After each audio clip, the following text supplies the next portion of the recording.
May ano ba? Kani? Oo ni.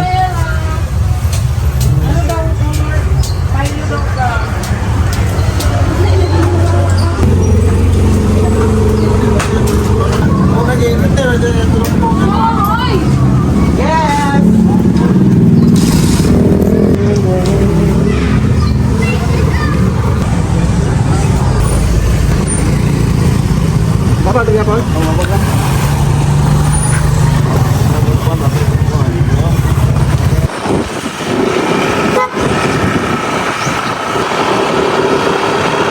So ngayon mga kalab ay nakabili na po kami dito ngayon ng finisher. So dalawang sako po yung binili namin, hinati lang talaga namin at ayan, finisher din po ito. So ito siya mga kalab, yung mga isda po namin is hindi po talaga siya magkapantay. So yung ibang isda po nung unang naano na po namin is sobrang laki na po mga kalab. So yung iba naman po medyo malalaki naman din po, pero pwede na po siyang mapagkakitaan po. Kaya ngayon mga kalab, kaya kami nag-finisher dahil ano siya, talagang yung sa tilapia po nung una is lumagpas na po siya sa month niya. Kaya kailangan na po talagang i-harvest din. At 'di ba, meron ding bagyong darating mga kalab like sa mga news, ayan.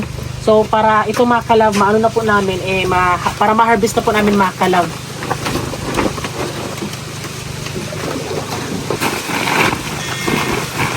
Kaya ito pong itsura ng finisher.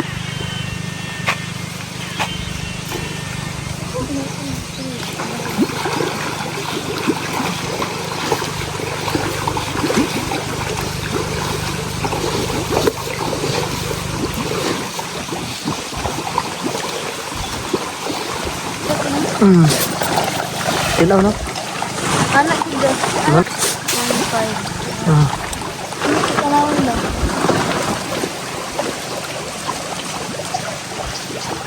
Ayan, ang dami mga kalab. So finisher na po yan.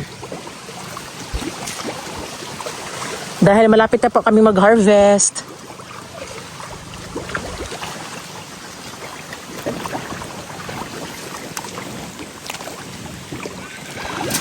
Dalawang sako po yung binili namin po na finisher.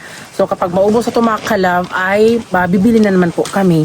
Tapos ito po ay isang sako po ay 1,090. Pero dahil doon kami po palaging bumibili sa kanila kaya naging 1,070. O, di ba laki po ng discount namin. So, yun, palagi talaga nila kaming talaga pinapa-discount talaga. Kaya maraming salamat talaga. So sa mga nagtatanong pala kung ano daw po yung gamit namin na camera. So yung gamit po namin ay iPhone 16 Pro Max. Mukuta na ba? Ano may bahog dito kayo? Magpapakain po si Francis doon. So medyo tanghali na po kaming pumunta dito, no? At ayan po si Marian at Giselle is Sabado po ngayon, wala pong pasok. So dito po sila matulog mga kalab kasi kami kasi is every Sunday po kaming nagsisimba. So pag Sabado dito sila matulog para syempre kami doon. Tapos pagka may pasok man po sila is dito po kami ni Francis natutulog. Paman.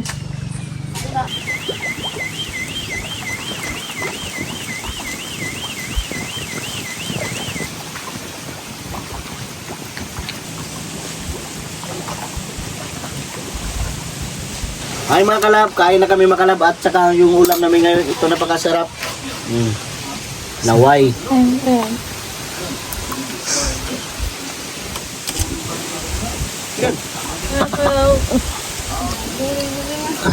So dito sa fish pan mga kalab, instead na meron kaming dito tilapia. So minsan na po kumakain kami ng tilapia kasi nasasayangan kami. Tapos ngayon karni kami mga kalab, pero feeling namin parang na kami, nakaluwag-luwag na kasi minsan lang po kami makakain ng karni. Mahangin po dito mga kalab, oh.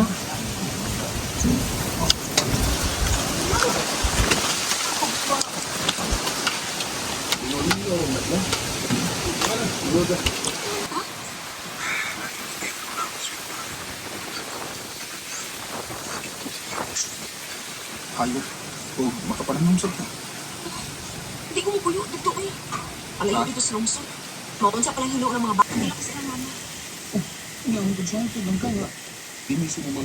Di lagi ko mubiya din sa mama magpapa. Ako mo na. Di ka mubiya din sa mga Grikanan. Ako yung mubiya din eh. Hala naman din eh.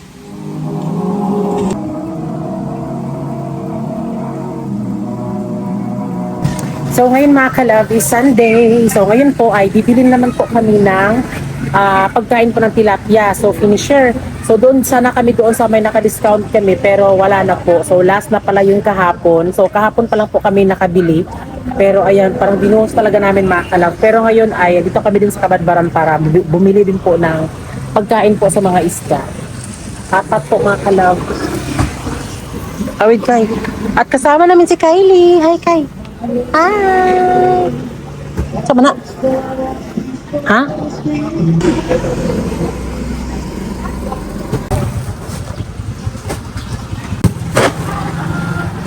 So ayan mga kalab, di kami tuloy makapagbili dahil yung brand po ng pagkain namin sa isda is Tati. Pero dito mga kalab, hindi ko siya Tati. So di na po kami bibili mga kalab kasi di po siya Kasi safe. ba? Di namin sila papakainin yan mga kalab kasi hindi po sila nasanay. I'm walking down the street on clouds instead of the concrete. I'm Ginoo ko. everything's about to come my way. Nothing can ruin my day, no matter what. So dito din kami bumibili po ng mga pagkain ng isda.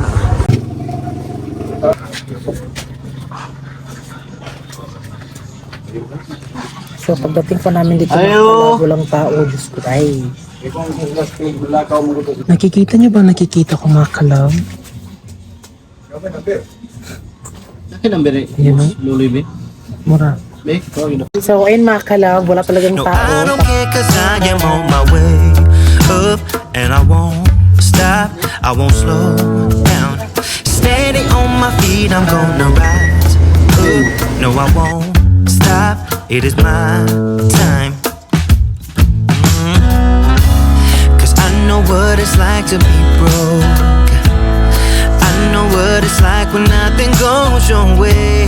So I Lagi mo yun. Hi te, nagbulat ni. Taga-asa ka sa konti, Magallanes. Santo Niño po sa una. So ngayon mga kalab ay di talaga kami nakabili po ng finisher po para sa tilapia. Putra po. Kaya ngayon ay medyo nagpaano muna kami dito nagpalamig dahil medyo mainit talaga. Tapos ba nagkita mas mata mapalatong ko ano.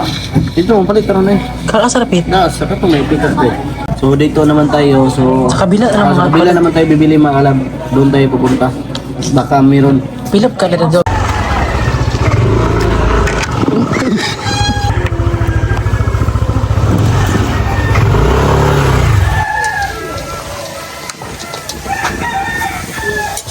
So ayun mga kalab, dahil alas 2 na po at malapit sa pag alas 3, balik na naman kami doon. Ay hindi kami balik, punta kami sa kabilang mga kalab, bibilhan ng so kanina kasi di kami agad makapunta kung kahit saan malayo kasi andyan si Kylie tapos mainit. Kasi akala kasi namin mga kalab, hindi siya masyadong mainit, di ba? So yun, balik kami, punta kami doon sa kabilang mga kalab para bili po ng pagkain. Sana meron mga kalab kasi doon sa namin pinagbilhan, meron siya mga kalab, pero sabi ni kuya lang daw, wala daw tao doon, pero natawag na namin siya. Yun. Pagkatapos ay dadalhin po ni Francis doon yung pagkain sa isda, tapos yun, babalik din siya, tapos sila Giselle is doon sila matutulog sa fish pond, tapos kami dito, tapos pagka Lunes mga kalab, doon naman kami matutulog mga kalab. have rules. No, I don't care 'cause I am on my way up and I won't stop. I won't slow down. Steady on my feet, I'm gonna rise up. No, I won't stop. It is my time. 'Cause I know what it's like to be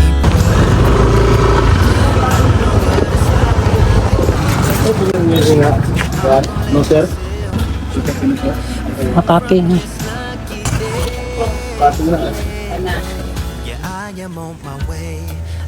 So yun mga kalab, sa wakas, sa paglibot-libot po ng kahit saan, nakita din tayo ng floater po na finisher na Tati.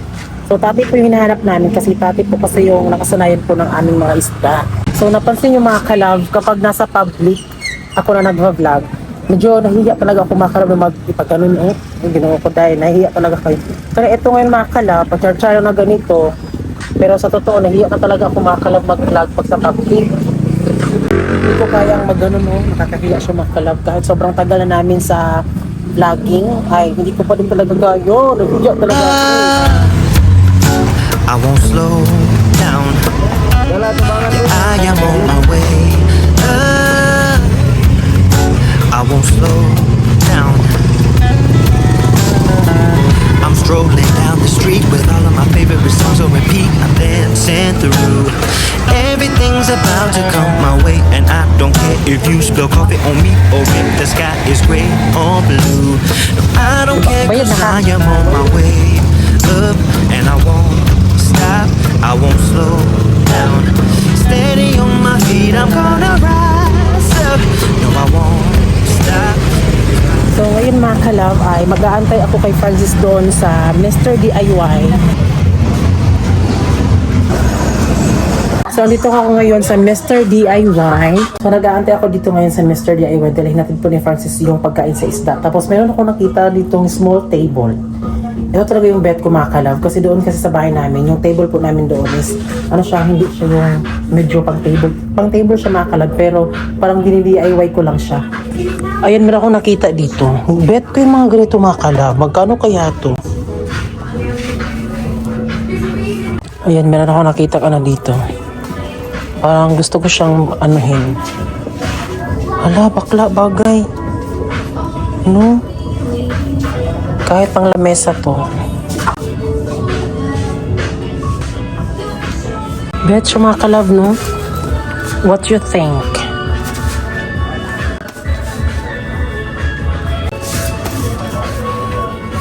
Bibilhin ko to sa susunod mga kalab. So ano yung mas maganda sa kanila? Ito ba? O ito? Ito? Tapos lalagyan natin siya ng ganito. DIY Radio. Mr. DIY. Always low prices. May kulay gray. Ito siya mga kalab. Alam ko placemat siya, pero parang bet ko siya ilagay sa table na maliit doon sa sala namin. Ganito ako mga kalab kapag lumabas ako tapos gusto naming kung may bibilihin kami, ito yung palaging ginagawa namin ni Francis. Naghahanap talaga ng pwedeng pagbibilhin para sa bahay. Hindi ako yung papaganda yung bibilhin, dapat pambahay talaga. Saan yung maganda?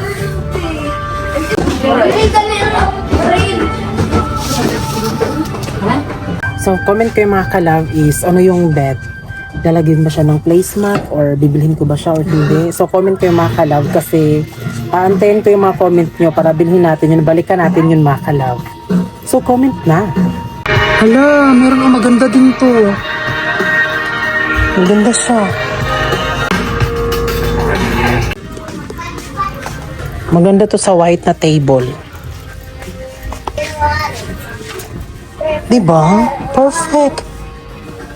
What you think mga kalab? Parang mas bet ko to. Comment kayo dyan. Hala, lakas makastetik.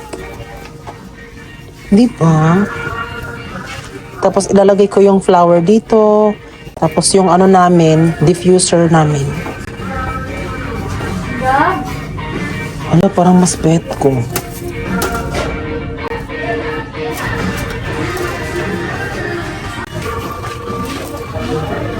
Okay din to mga kalab, no? Kasi yung ano namin, lamesa doon is parang furniture.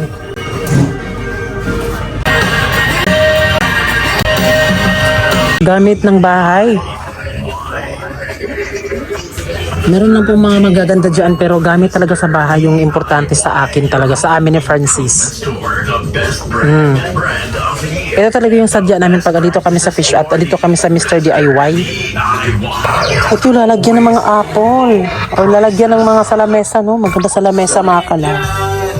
Maganda sa lamesa, oh. Suggest kayo dyan. Mr. DIY, one of the largest home and life improvement retailers, offering over.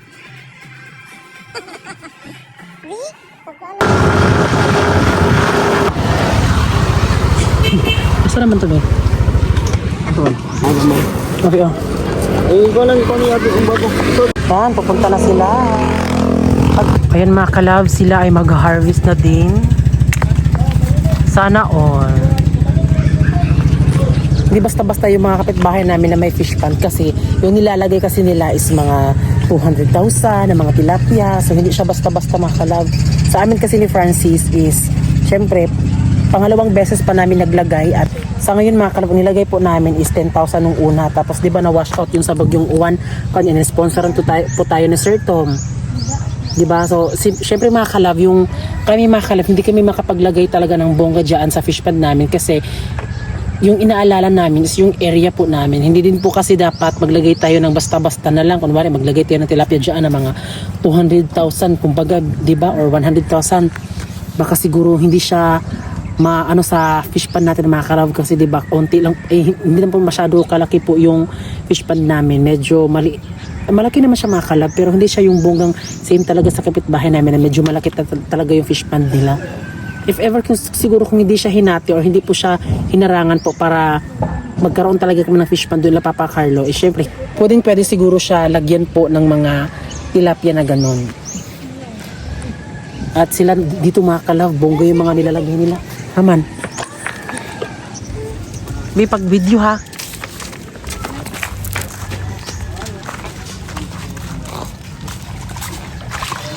Oh, So ayun mga kalab, pupunta kami doon sa fish pond at dala namin yung pagkain ng tilapia. finisher. Yung finisher.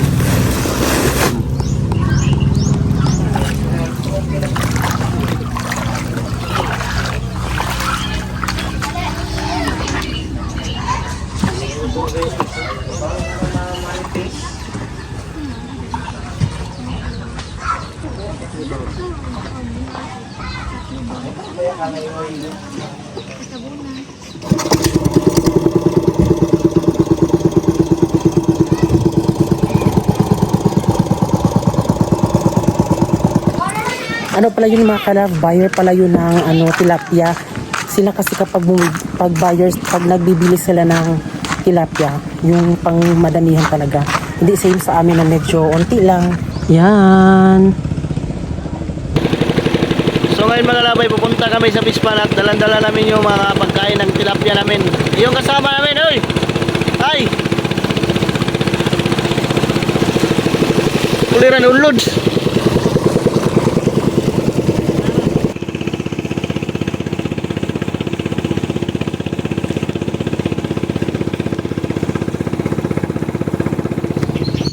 So ayan, papasok na tayo papunta doon sa ating fish pond. Ayan. No, tol.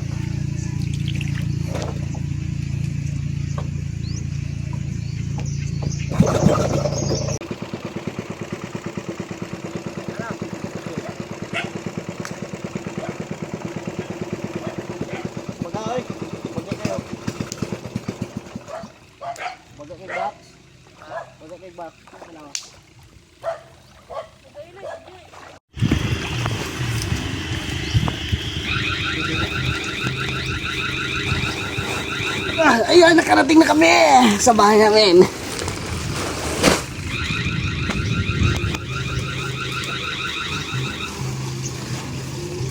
Murado niya, maana naghanag limango na.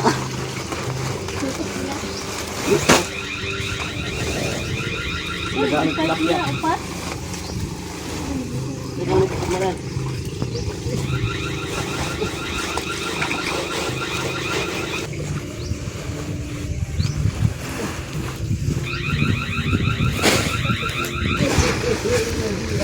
So ayan, magpapakain na tayo sa tilapia. Subayon na natin ito kung sa kadaggan din eh. Dito nung pagka ginumbukay po. Pagka dito. Pagka pa dito kasi dito.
Naghanag bog do.